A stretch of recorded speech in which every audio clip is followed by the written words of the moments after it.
Hello दोस्तों, नमस्कार। मैं Ashish Kumar, senior teacher mathematics, आपको प्रायिकता टॉपिक समझाने की कोशिश करता हूँ। ये 10th क्लास के लिए बहुत ही इम्पोर्टेंट है। इसमें से क्वेश्चन आते हैं और वेटेज भी ठीक ठाक होता है इन क्वेश्चंस का और बड़े इजी क्वेश्चन होते हैं। अब इस चीज़ को पहले अपन कॉन्सेप्ट समझेंगे और कॉन्सेप्ट के बाद में अपन इसको क्वेश्चंस में अप्लाई करेंगे। तो वो कॉन्सेप्ट ज़रा समझने की कोशिश करते हैं। पहले कुछ टर्मिनोलॉजी होती है, वो टर्मिनोलॉजी अपन समझ रहे हैं। जैसे P ऑफ E, एक चीज़ में लिख रहा हूँ, P of E bar means ये टर्मिनोलॉजी है। इनका क्या मतलब होगा, जैसे फॉर्मूले के अंदर या जैसे भी हमारे क्वेश्चंस के अंदर अप्लाई होंगे, तो ये चीज़ें हमने काम की। P ऑफ E, इसका मतलब होता है किसी घटना E के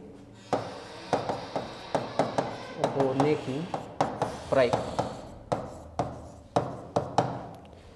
P ऑफ E बार किसी घटना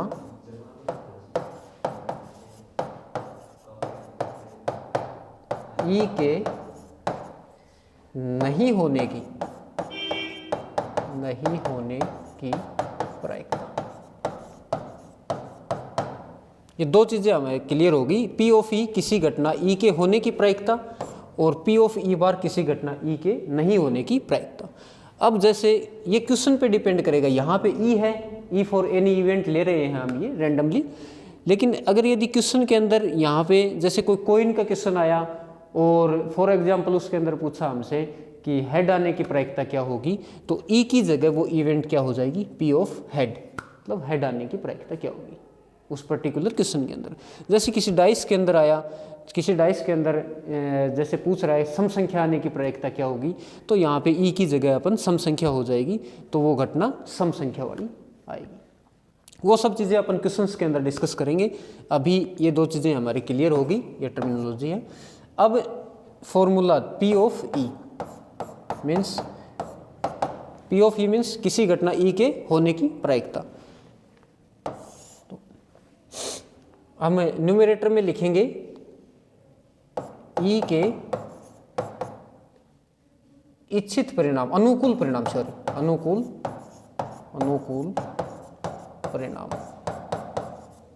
फेवरेबल इवेंट्स, और नीचे कुल परिणाम, किसी प्रयोग के कुल परिणाम। न्यूमरेटर में E के कुल अनुकूल परिणाम फेवरेबल इवेंट्स और डिनोमिनेटर में कुल परिणाम मीन्स टोटल इवेंट्स। ये दो चीज़ें हो गई। अब ये एक फॉर्मूला हो गया और दूसरा कॉन्सेप्ट हम देख रहे हैं इसके अंदर, P ऑफ E, प्रोबेबिलिटी की रेंज कितनी होती है। ये बहुत ही इंपॉर्टेंट है क्वेश्चंस के लिए, कंपटीशन में भी काफ़ी बार पूछा जाता है। 0 और 1 मीन्स किसी घटना E के होने की प्रायिकता 0 और 1 के बीच में रहेगी, नहीं तो 0 से कम होगी और नहीं 1 से अधिक होगी, मीन्स 0 और 1 के बीच में होगी। अब तीसरी प्रॉपर्टी या फॉर्मूला अपन कह सकते हैं, P ऑफ E और P ऑफ E बार का सम हमेशा 1 होता है। मीन्स P ऑफ E किसी घटना E के होने की प्रायिकता, P ऑफ E बार किसी घटना E के न होने की प्रायिकता का जोड़ कितना होगा, 1 होगा। इन सभी चीज़ों को हम क्वेश्चंस के अंदर अब अप्लाई करेंगे। आगे सभी जो भी क्वेश्चंस हैं उनके अंदर अपन अप्लाई करके देखते हैं। पहला क्वेश्चन है P ऑफ E 0.5 दिया हुआ है, तो E के नहीं होने की प्रायिकता क्या है, ये पूछा हुआ है। तो सॉल्यूशन अपन करते हैं। P ऑफ E क्वेश्चन में दिया हुआ है, E के नहीं होने की प्रायिकता को हम किस तरीके से लिखेंगे, जैसा कि हमने देखा था P ऑफ E बार। इस क्वेश्चन के अंदर हमसे क्या पूछा गया है, P ऑफ E बार, और क्वेश्चन में दिया हुआ है P ऑफ E 0.5। तो फॉर्मूले से हम क्या जानते हैं, P of E plus P of E बार, जैसा कि आपको अभी बताया था, इनका सम क्या होगा, 1। तो P ऑफ E कितना लिखें हम, 0.5 दिया हुआ है, प्लस P ऑफ E बार, ये कैलकुलेट करना है, इक्वल टू 1 हो गया। P ऑफ E बार को लेफ्ट हैंड साइड में रखते हैं, 0.5 को इस साइड में भेजते हैं, तो हमारे पास आ गया 0.5। अब देखो 0.5 है, ये 0 से तो बड़ा है और 1 से छोटा है। तो प्रॉपर्टी नंबर अपने जो शुरुआत के अंदर प्रॉपर्टी देखी थी, P ऑफ E 0 और 1 के बीच में ही रिजल्ट आएगा। तो यहाँ भी देखो 0.5 0 और 1 के बीच में आ रहा है, तो प्रोबेबिलिटी बिल्कुल 0 से 1 के बीच में ही होती है, और ये तो फाइनल आंसर है 0.5 इस क्वेश्चन का। अब नेक्स्ट क्वेश्चन हम लोग देखते हैं। एक पासे को एक बार फेंका जाता है, इस पे गौर करना है, एक बार फेंका जाता है, क्योंकि अगर यदि एक बार से अधिक बार हो जाएगा तो अनुकूल परिणाम और कुल परिणाम बदल जाएंगे, वो आपको बताएंगे आगे। एक पासे को एक बार फेंका जाता है, निम्नलिखित को प्राप्त करने की प्रायिकता ज्ञात कीजिए। अब देखो पहला क्वेश्चन बोल रहा है 2 और 6 के बीच कोई संख्या आने की प्रायिकता क्या होगी। तो शुरुआत में हम देखो सॉल्यूशन करते हैं इसका। P ऑफ, अब E लिखते थे तो एनी इवेंट E, अब उस इवेंट की जगह क्या आएगा, 2 और 6 के बीच कोई संख्या, ठीक है, इसकी प्रायिकता। अब इसका हम फॉर्मूला लिख रहे हैं। देखो नीचे इसमें डिनोमिनेटर में क्या होता है, कुल परिणाम, डिनोमिनेटर मीन्स हर और न्यूमरेटर मीन्स अंश।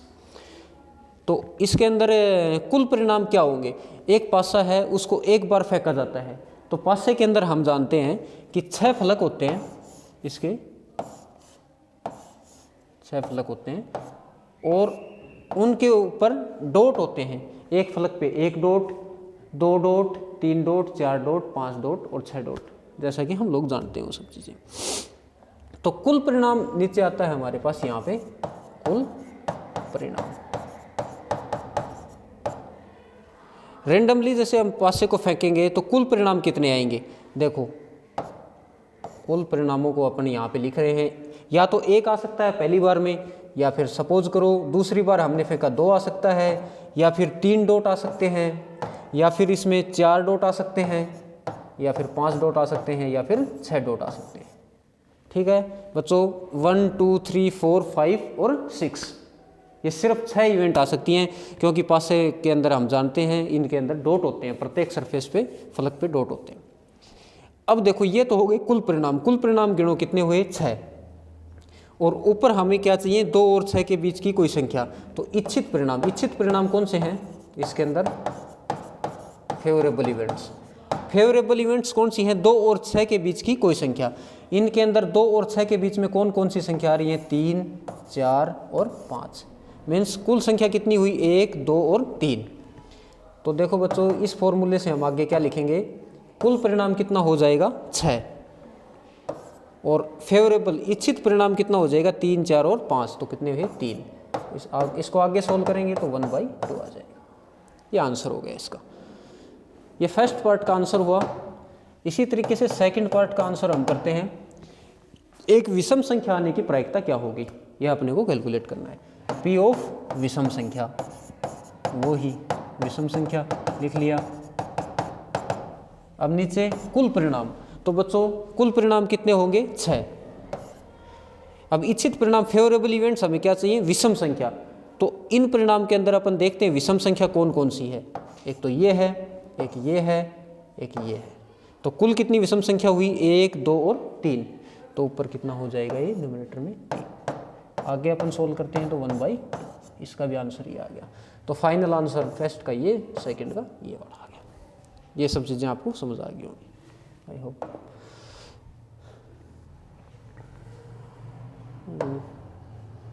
अब नेक्स्ट क्वेश्चन हम देखते हैं। एक थैले में 3 लाल व 5 काली गेंदें हैं। इस थैले में से एक गेंद यादृच्छा निकाली जाती है। इसकी प्रायिकता क्या है कि गेंद लाल हो। पहला क्वेश्चन बता रहा है गेंद लाल हो, दूसरा है लाल नहीं हो। तो वही हम लिखते हैं P ऑफ गेंद। तो बच्चों लाल हो, वो गेंद कैसी हो, लाल हो, प्रायिकता वो निकालनी है। तो P ऑफ लाल गेंद, लाल गेंद। वही फॉर्मूला, नीचे कुल परिणाम और ऊपर क्या हो जाएंगे, जो फेवरेबली इच्छित परिणाम है। इच्छित परिणाम कौन सा है, लाल गेंद। जो यहाँ पे होगा वो ही हमें इच्छित परिणाम यहाँ पे लिखना है, और यहाँ पे उस प्रयोग के कुल परिणाम लिखने हैं, जैसा कि बताया गया था। तो इस प्रयोग के कुल परिणाम कितने होंगे, जैसे देखो थैले के अंदर टोटल गेंद कितनी है, 3 लाल हैं और 5 काली गेंदें हैं। तो रेंडमली हम जैसे सेलेक्ट कर रहे हैं, तो कुल परिणाम कितने होंगे, कुल परिणाम होंगे, कुल परिणाम अलग से लिख लेते हैं अपन, कुल परिणाम कुल परिणाम में देखो 3 लाल गेंद, 3 रेड और 5 काली गेंद, 5 ब्लैक, क्योंकि रेंडमली निकालेंगे तो अपने कोई भी गेंद निकल सकती है इस प्रयोग के अंदर। तो 3 लाल गेंदें या 5 काली गेंदें, तो इन दोनों का टोटल कितना हो गया, 5 और 3 8। तो कुल परिणाम कितने हो गए बच्चों, 8। और लाल गेंद आने का इच्छित परिणाम हमारा क्या है, लाल गेंद। तो लाल गेंद आने की प्रायिकता कितनी होगी, कितनी लाल गेंदें आ सकती हैं, 3 तो लाल गेंद हैं और 5 काली हैं, तो कुल गेंद लाल कितनी है, 3। तो 3 प्रोबेबिलिटी, आंसर कितना हो गया, 3/8 ये हो गया।